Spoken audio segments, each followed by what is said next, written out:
नमस्कार, मैं हूं अभिनय आकाश और अब देखना शुरू कर चुके हैं प्रभा साक्षी का special show most reliable information यानी एमआरआई। सुप्रीम कोर्ट ने जम्मू कश्मीर को खास दर्जा देने वाले आर्टिकल 370 को खत्म करने के फैसले को कायम रखा। चीफ जस्टिस डीवाई चंद्रचूड़ की अध्यक्षता वाली बेंच ने आर्टिकल 370 को अस्थायी प्रावधान बताया।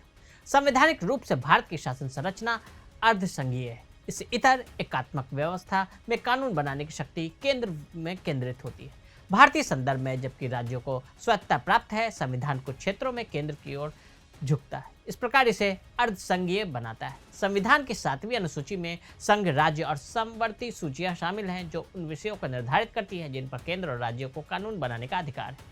समवर्ती सूची में शामिल लोगों के लिए, जिस पर केंद्र और राज्य दोनों कानून बना सकते हैं, संसद और राज्य विधानमंडल द्वारा बनाए गए कानूनों के बीच टकराव की स्थिति में केंद्रीय कानून लागू होगा। बहरहाल सुप्रीम कोर्ट के फैसले से साफ हो गया है कि आर्टिकल 370 अब इतिहास बन गया है। जम्मू कश्मीर का विशेष दर्जा तो खत्म हो गया, लेकिन कुछ राज्य अभी भी ऐसे हैं जिन्हें विशेष प्रावधान मिलता है। आइए ये कौन से हैं जानते हैं। Special status.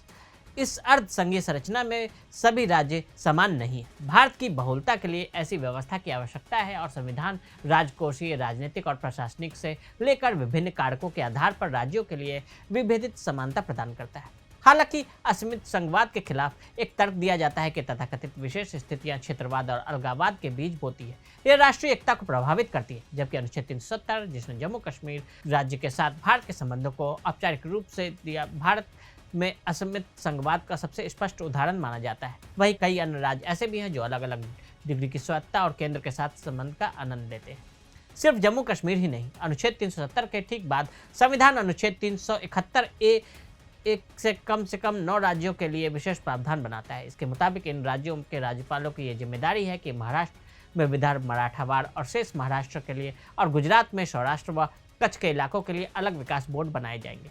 इन बोर्डों का काम इन इलाकों के विकास के लिए समान राजस्व का वितरण होगा। साथ ही राज्य सरकार के अंतर्गत तकनीकी शिक्षा, रोजगार परक शिक्षा और रोजगार के मौके प्रदान करने की जिम्मेदारी भी इन बोर्ड के ऊपर ही होगी। उदाहरण के लिए नागालैंड और मिजोरम को बातचीत के आधार पर स्वायत्तता प्राप्त है, जो भारत और नागा और मिजोरम स्वतंत्रता आंदोलनों के बीच एक राजनीतिक समझौता था।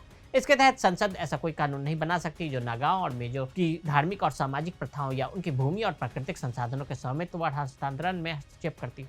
अनुच्छेद 371A को संविधान में 13वें संशोधन के बाद 1962 में जोड़ा गया था।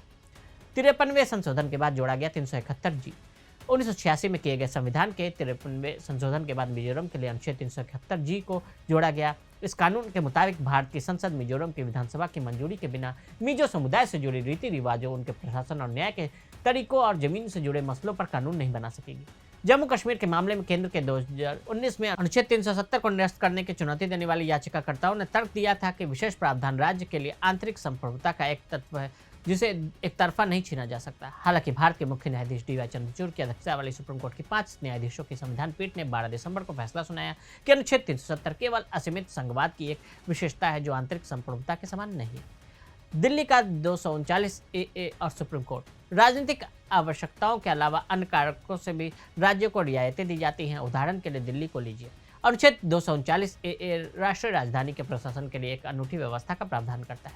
यह संविधान की पहली अनुसूची के तहत एक राज्य नहीं, फिर भी 7वीं अनुसूची में राज्य और समवर्ती सूची के विषयों पर कानून बनाने की शक्ति है। 239AA 7 के मुताबिक संसद से बने कानून के जरिए राष्ट्रीय राजधानी क्षेत्र की कार्यकारी शक्तियों को नियंत्रित किया जा सकता है। मुख्य न्यायाधीश डीवाई चंद्रचूड़, न्यायमूर्ति PS नरसिम्हा और न्यायमूर्ति मनोज मिश्रा के पीठ द्वारा पारित आदेश में कहा गया कि हम तदनुसार निम्नलिखित प्रश्नों को संविधान पीठ के पास भेजते हैं। पहला प्रश्न यह है कि अनुच्छेद 239AA 7 के तहत कानून बनाने की संसद की शक्तियों की सीमाएं क्या हैं, और दूसरा, क्या संसद अनुच्छेद 239AA 7 के तहत अपनी शक्तियों का इस्तेमाल करते हुए राष्ट्रीय राजधानी क्षेत्र दिल्ली के लिए शासन के संवैधानिक सिद्धांतों को निरस्त कर सकती है। अनुच्छेद 239AA यह भी कहता है कि इसके तहत बनाए गए ऐसे किसी भी कानून को अनुच्छेद 368 के उद्देश्यों के लिए संविधान में संशोधन नहीं माना जाएगा, भले ही उक्त कानून में कोई ऐसा प्रावधान शामिल हो जो संविधान के संशोधन करता हो या संशोधन करने के प्रभाव रखता हो। केंद्र सरकार ने दिल्ली में ग्रुप A अधिकारियों की तैनाती और स्थानांतरण के लिए एक प्राधिकरण बनाने के वास्ते 19 मई को राष्ट्रीय राजधानी क्षेत्र दिल्ली सरकार संशोधन अध्यादेश 2023 जारी किया था। तो आज हमने आपको जम्मू कश्मीर के अलावा विशेष प्रावधानों वाले राज्यों के बारे में बताया। आज के लिए दे इजाजत। ऐसे रिपोर्ट्स को देखने के लिए देखते रहें प्रभा साक्षी।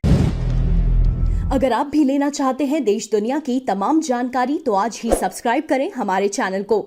साथ ही नीचे दिए बेल आइकन को जरूर दबाएं ताकि हर अपडेट आप तक पहुंच सके।